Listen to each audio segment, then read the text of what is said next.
ఈ ఏడుగురు చిరంజీవులు అశ్వత్థామ, బలిచక్రవర్తి, వ్యాసుడు, హనుమంతుడు, విభీషణుడు, కృపాచార్యులు, పరశురాముడు. ఈ ఏడుగురు చిరంజీవులు నిత్యం వీరిని స్మరించడం వల్ల ఆనందంగా 100 ఏళ్లు జీవిస్తారు. 8వ వానిగా మార్కండేయుణ్ణి స్మరించడం ద్వారా మృత్యుభయం వీడిపోతుంది.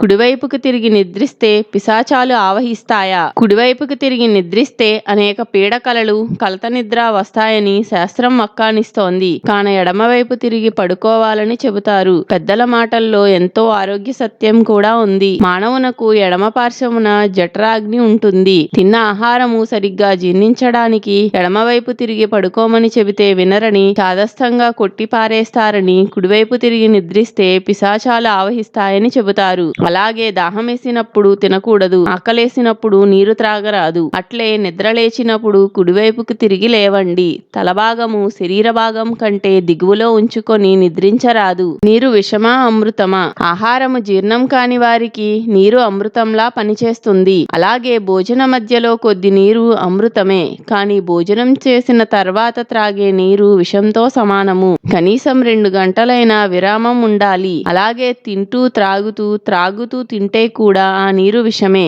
కాకపోతే నెమ్మదిగా పనిచేయడం ప్రారంభిస్తుంది. ఆదివారం ఉసిరికాయ తినరాదెందుకు? ఆదివారం రవివారం అని కూడా అంటారు. జ్యోతిష్యరీత్యా రవి శుక్రులకి శత్రుత్వము. ఉసిరిలోని ఆమ్లగుణం శుక్రునికి సంబంధించినది. ఇరువురికి పడదు కాబట్టి ఆ రోజు ఉసిరి తినరాదని చెబుతారు. అలాగే జలుబుగా ఉన్న ఉసిరి పేరెత్తరాదు.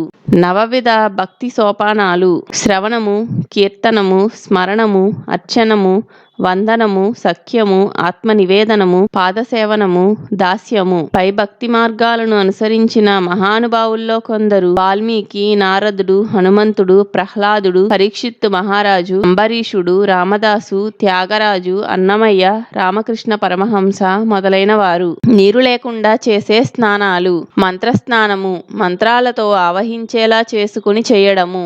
భౌమ స్నానము, శరీరానికి విభూది రాసుకోవడము. ఆగ్నేయ స్నానము, మంత్రం ఉచ్చరిస్తూ భస్మాన్ని రాసుకోవడము. వాయు స్నానము, ఆవుడెక్కల వల్ల ఏర్పడ్డ మట్టిని శరీరానికి రాసుకోవడం. దివ్య స్నానము, ఉత్తరాయణ పుణ్యకాలమందు ఎండలో నిలవడము. మానసీ స్నానము, తడిబట్టతో ఒళ్లంతా తుడుచుకోవడము. ధ్యాన స్నానము, తులసి చెట్టు పాదులోని జలాన్ని చల్లుకోవడము. ప్రసూతి వైరాగ్యం అంటే స్త్రీ భర్త దగ్గరికి ప్రేమగా కోరికతో దరిచేరి గర్భం ధరిస్తుంది. గర్భం ధరించాక కొన్నాళ్లకు నెలలు నిండుతాయి. బిడ్డను కంటున్నప్పుడు నెలలు నిండిన సమయంలో వచ్చే నొప్పులు, బాధలు భరించలేక ఇక చచ్చినా మొగుడితో పడుకోకూడదని అనుకుంటుంది. బిడ్డను కని పచ్చి ఆరిన తర్వాత మళ్ళీ మామూలే. అలాగే శవాన్ని చూసినప్పుడు ఒకంత విరక్తి వస్తుంది. ఎప్పటికైనా మనము ఇంతేగా, దీనికోసమా మనం ఇన్ని మోసాలు చేస్తున్నది అనిపిస్తుంది. శవం దాటగానే, స్నానం చేయగానే మళ్ళీ మామూలే. దాన్నే ప్రసూతి వైరాగ్యము, శ్మశాన వైరాగ్యం అంటారు. ఎంత ఎక్కువ మర్దనము చేస్తే ఎంత సుఖము. చెరుకును, నువ్వులను, పనివారను, అందమైన భార్యను, బంగారాన్ని, భూమిని, పెరుగును, చందనమును, తాంబూలాన్ని ఎంత చేతనైతే అంత మర్దనము చేస్తే అంత గుణము సుఖము వస్తాయి. పిలుపులు: ఘంటానాదము దేవతలకి పిలుపు, శంఖారావము విజయానికి పిలుపు, ధనుష్టంకారము సమయానికి సిద్ధం, బిందెలు మ్రోగిస్తే భూత ప్రేతాలకి ఆహ్వానము. రామనామ శబ్ద విశిష్టత: రామ, రా, ఆ, మా లు కలిసిన శబ్దం. రా అక్షరము రుద్రుణ్ణి, ఆ అక్షరము బ్రహ్మను, మా అక్షరము విష్ణువును సంబోధిస్తుంది. రామ అని ఒక్కసారి అనంతనే త్రిమూర్తులను పూజించిన ఫలం కలుగుతుంది. రామ అన్న శబ్దం జీవాత్మ పరమాత్మ స్వరూపమే. రామనామములో రా అని పలికినప్పుడు ఆ శబ్దంలోంచి ఎన్నో జన్మల పాపాలు బయటకి పోతాయి. రా అని చూడండి, మీ పెదవులు విడిపోతాయి. ఆ వెంటనే మా అని ఉచ్చరించడంతో బయటి పాపాలు మనలోకి ప్రవేశింపలేవు. మా అనగానే పెదవులు కలిసిపోతాయి.